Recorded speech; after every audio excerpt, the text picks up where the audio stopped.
¿Qué sentiste la primera vez que te diste cuenta de que algo no tenía sentido, pero aún así te enseñaron a callar? Quizás fue en una clase de catecismo, quizás durante un sermón donde cuestionar parecía una falta moral. Estás aquí porque esa duda nunca desapareció. En este video comprenderás por qué no fue debilidad ni pecado, sino una señal de lucidez. Examinaremos metódicamente textos sagrados, expondremos contradicciones reales y revelaremos por qué ciertas historias necesitan ser defendidas con tanta fuerza. Durante años, enseñaron que dudar de los milagros atribuidos a Jesús era una desviación peligrosa, que preguntar si alguien realmente caminó sobre el agua o resucitó era falta de fe. El mecanismo siempre era el mismo: culpa, silencio y la repetición automática de respuestas prefabricadas. Y uno aprendía a tragarse la duda para seguir perteneciendo,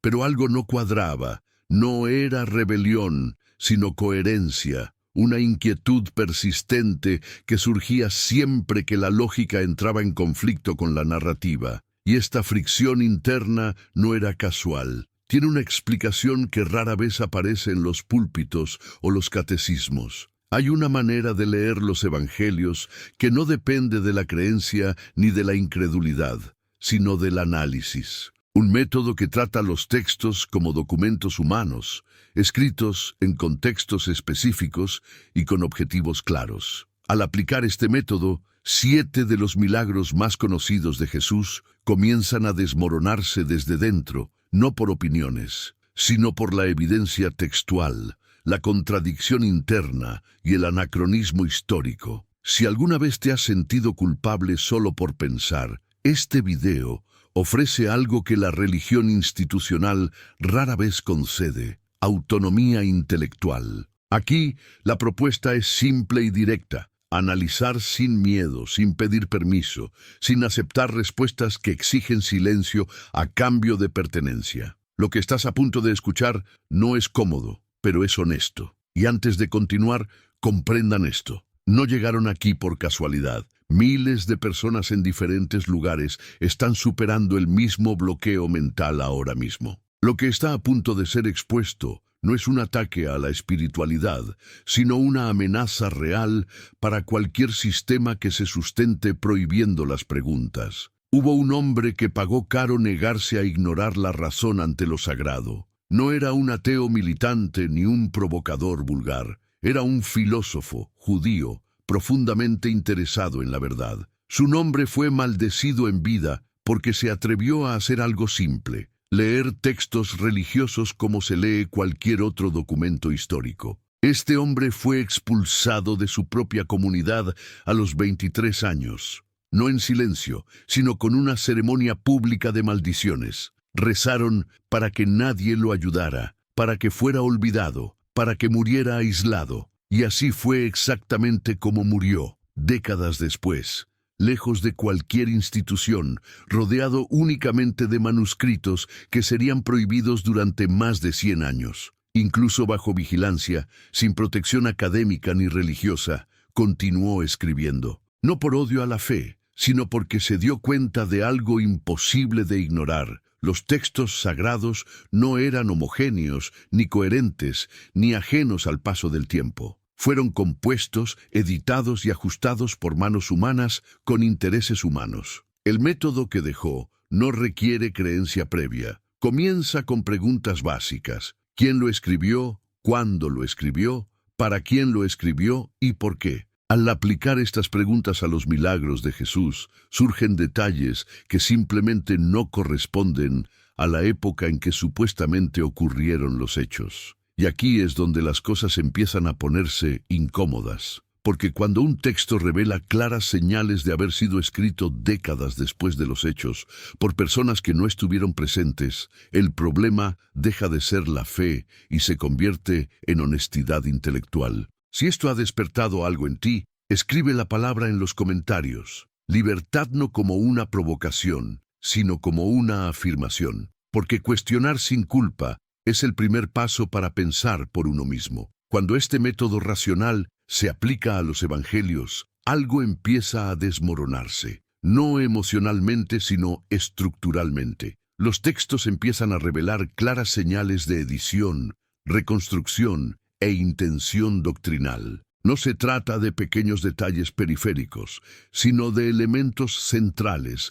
que sustentan la autoridad religiosa construida en torno a estas narraciones. La primera grieta surge al observar quién escribió los evangelios. Ninguno de ellos fue escrito por alguien que siguiera de cerca a Jesús. Fueron escritos décadas después, en diferentes regiones, para diferentes públicos, con objetivos específicos. Esto por sí solo sería suficiente para exigir cautela. Pero el problema se agrava cuando las versiones no solo difieren, sino que se contradicen. Si 4 autores relatan los mismos acontecimientos fundamentales, y estos sucedieron tal como se describen, la expectativa mínima es coherencia en los puntos esenciales. Pero encontramos lo contrario: omisiones inexplicables, versiones incompatibles y silencios estratégicos sobre acontecimientos que, de ser reales, serían imposibles de ignorar.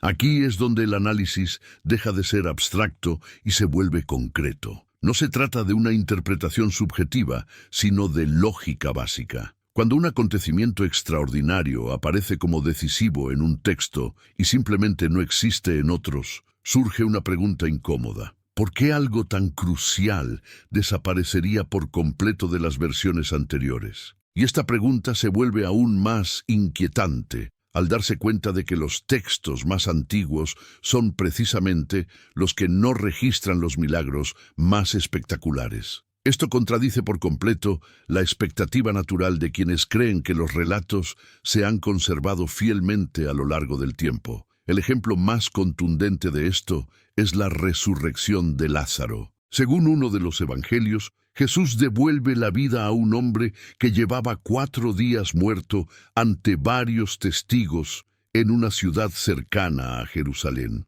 Este es el milagro más poderoso de todos, el que demostraría definitivamente su dominio sobre la muerte. Ahora piénsalo con calma. Otros 3 evangelios escritos antes de este relato simplemente no mencionan este evento. Ninguna referencia, ninguna alusión, ningún rastro. Si escribieras para convencer a un público religioso de que Jesús era el Mesías prometido, ¿podrías ignorar un milagro de esta magnitud? El silencio no es neutral, es revelador. La explicación tradicional afirma que cada autor eligió destacar diferentes aspectos, pero esto no se sostiene cuando lo que está en juego es el argumento más sólido para validar una misión divina. Lo que surge, entonces, es una conclusión incómoda. Este milagro no formaba parte de la tradición más antigua. El análisis histórico sugiere que este episodio se construyó posteriormente para responder a los debates teológicos que surgieron décadas después de la muerte de Jesús. No funciona como un registro de hechos,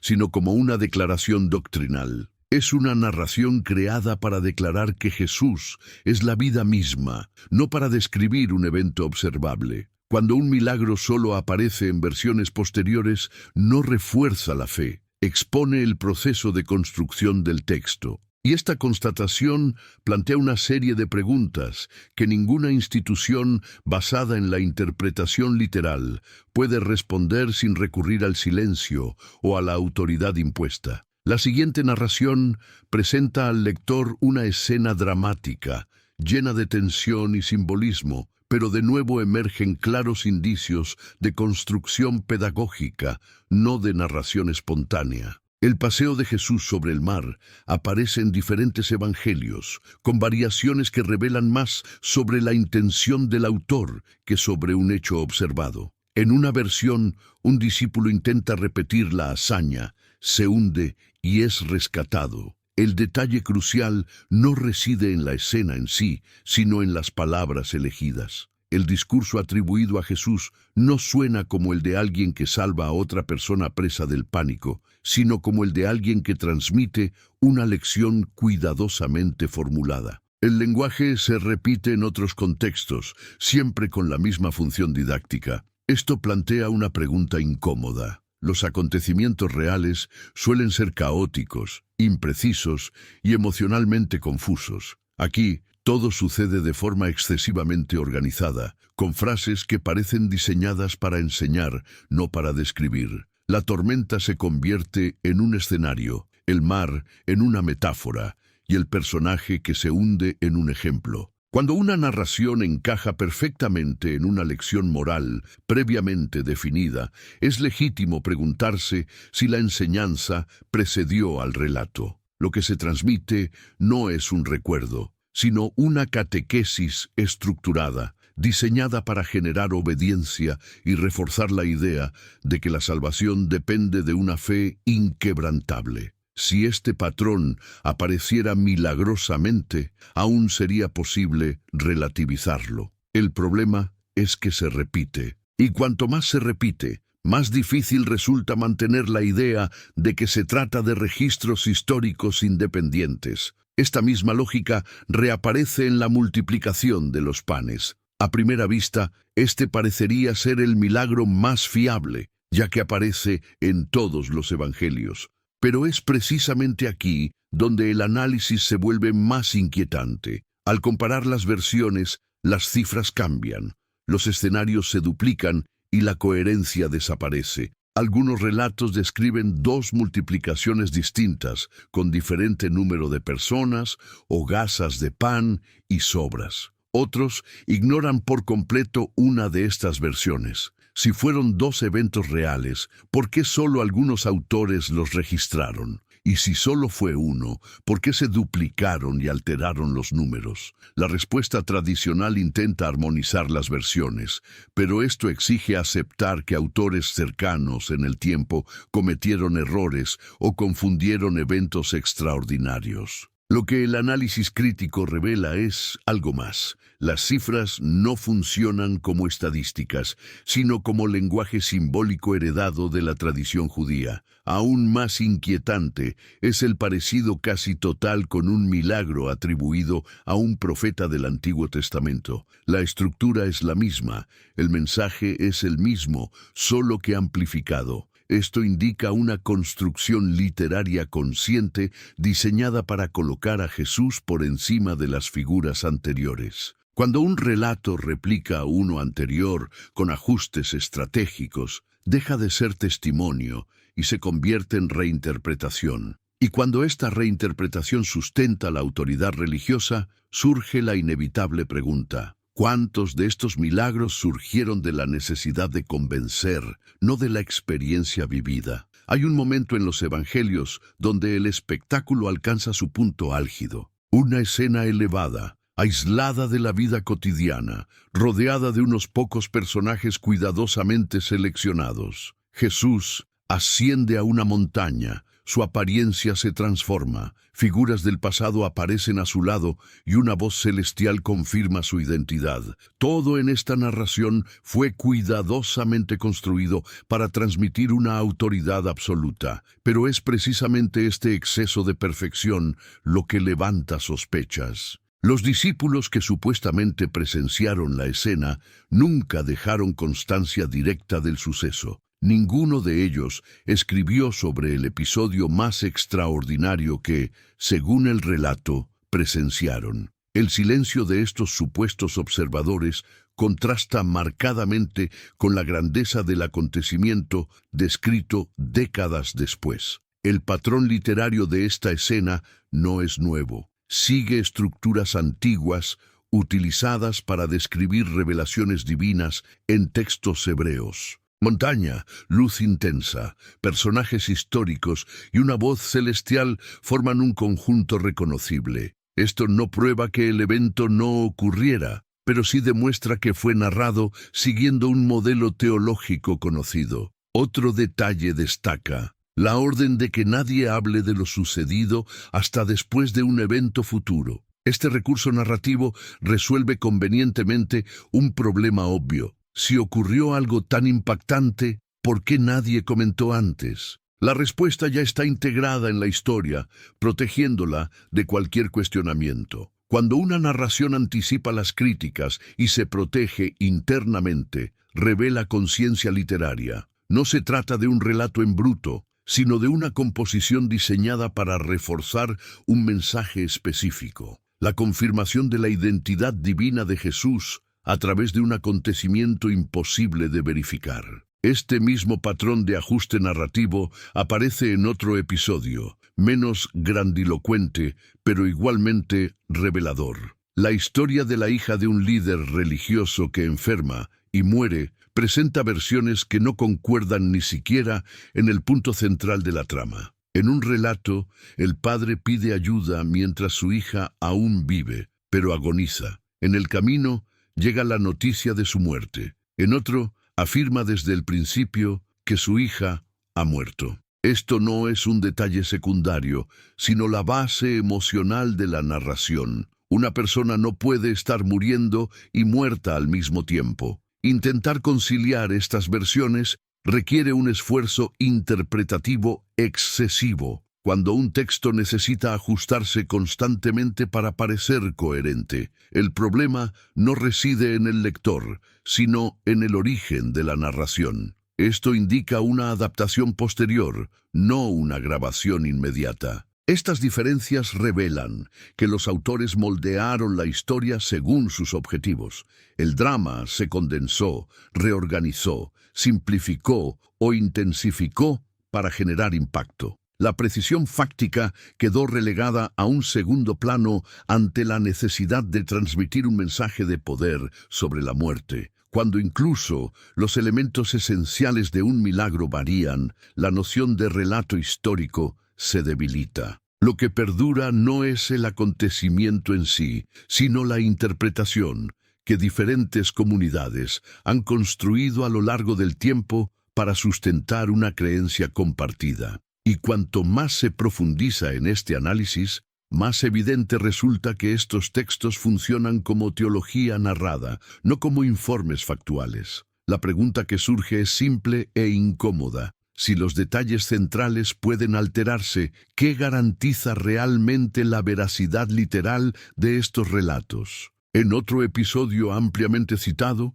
la narración abandona toda sutileza y se adentra en el terreno de lo imposible verificable. Jesús se encuentra con un hombre poseído por demonios y transfiere estas entidades a una gran piara de cerdos que corren descontroladamente hasta precipitarse al mar. La escena es impactante, memorable y simbólica, pero al observarla de cerca comienza a desmoronarse. El primer problema es geográfico. La ubicación mencionada en el relato no está cerca del mar. La distancia hace físicamente imposible que una manada recorra la ruta descrita y acabe ahogándose. Esto no es una cuestión de interpretación, sino de ubicación concreta. Autores posteriores se dieron cuenta de esto e intentaron corregir el error cambiando el nombre de la región, lo cual revela edición, no testimonio. El segundo problema es político. El nombre dado a los demonios no es neutral.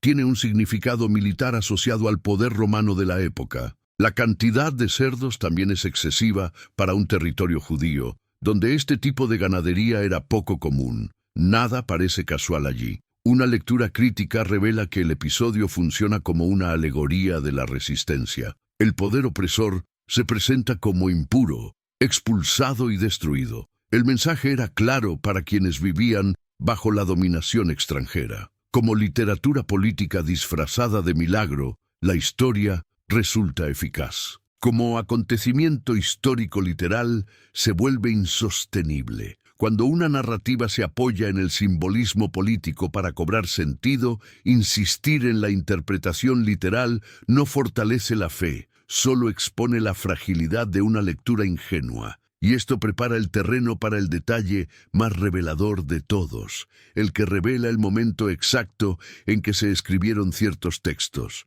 El último caso analizado parece modesto a primera vista. Un hombre nace ciego, se cura y recupera la vista. Sin embargo, la narrativa no se centra en la curación en sí, sino en las reacciones que la rodean. Y es precisamente ahí donde emerge un detalle que funciona como una firma temporal imposible de ignorar. El texto afirma que los padres del hombre temían ser expulsados de la sinagoga. Este tipo de expulsión formal no existía en vida de Jesús. Solo se institucionalizó décadas después, cuando las comunidades cristianas ya estaban en conflicto abierto con las autoridades judías. Esto significa que el autor no describe el clima social de la época de Jesús, sino que proyecta una tensión del presente al pasado. Es un claro anacronismo que revela cuándo se escribió el texto y qué conflictos intentaba resolver. Este patrón se repite a lo largo de los evangelios. Problemas de una generación posterior se insertan en las narrativas antiguas para legitimar las posturas teológicas actuales. No es memoria, es reconstrucción. No es testimonio, es adaptación. Cuando se conectan todos estos puntos, contradicciones, omisiones, ajustes geográficos, símbolos políticos y anacronismos, la conclusión se vuelve sencilla. Los milagros funcionan como herramientas de autoridad, no como registros imparciales de la realidad. Si este análisis te ha llamado la atención, apoya este tipo de contenido dándole a me gusta, suscribiéndote y activando las notificaciones para seguir los próximos videos. Esto ayuda a mantener vivo este espacio de cuestionamiento y accesible para quienes aún creen que pensar está permitido. Lo que queda claro a medida que avanzamos en este análisis es que los evangelios no son relatos puros e intocables, sino construcciones para sustentar un sistema de poder y control. El uso de milagros como prueba de la autoridad divina de Jesús no pretende registrar hechos históricos, sino consolidar la creencia en una autoridad religiosa incuestionable. La religión, como muchas instituciones humanas, utiliza símbolos y narrativas para afianzar su influencia. Cada milagro se convierte en algo más que un acontecimiento extraordinario. Es una piedra angular para construir una realidad intocable. La fe ya no se construye sobre los pilares de la verdad histórica, sino sobre la aceptación de que, para ciertos acontecimientos, no existen explicaciones racionales. La narrativa es suficiente. Este constructo empieza a desintegrarse cuando nos acercamos a los textos con la mirada atenta de la razón. Al investigar, cuestionar y confrontar, no destruimos la fe. Al contrario, la liberamos de las ataduras que la han institucionalizado, de las ataduras que la hacen cómplice de intereses ajenos a la búsqueda genuina de la verdad espiritual. Y aquí, en el corazón de este viaje, se encuentra el momento decisivo. Dudar no es un error, cuestionar no es un pecado. Buscar la coherencia entre la razón y la fe no es traición. Al contrario, la duda es la primera llama que enciende el fuego de la libertad. Cuestionar es lo que permite reescribir la historia misma de las propias creencias sin las manipulaciones de siglos pasados. Has llegado aquí porque hay algo dentro de ti que se niega a aceptar explicaciones fáciles y respuestas cerradas. Mediante el análisis crítico de los textos, hemos visto cómo se formaron y manipularon las historias para un propósito mayor. Pero, al comprender esto, no pierdes tu conexión espiritual, recuperas tu capacidad de discernir, de buscar la verdad sin miedo. Finalmente, cuando nos alejamos del dogma y buscamos comprender los textos por lo que realmente son, construcciones humanas inmersas en su contexto histórico y político, nos liberamos de la presión de aceptar lo incuestionable. Lo que antes parecía una transgresión, ahora se revela como un acto de valentía y respeto por la propia inteligencia. La evidencia es clara. Ya no necesitamos vivir en la duda, cargando con una carga impuesta. Dudar no es pecado. Al contrario, es un derecho que debemos celebrar, pues es a través de la duda que surge la verdadera búsqueda de la verdad.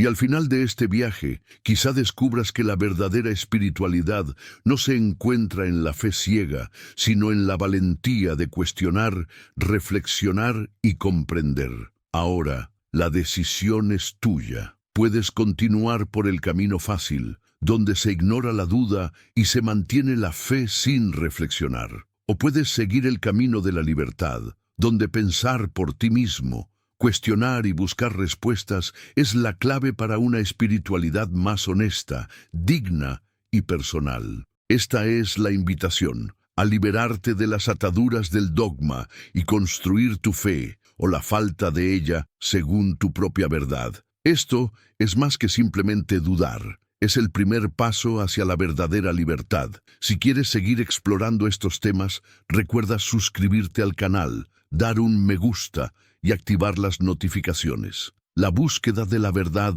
es un camino continuo y cada paso es una victoria contra el silencio impuesto.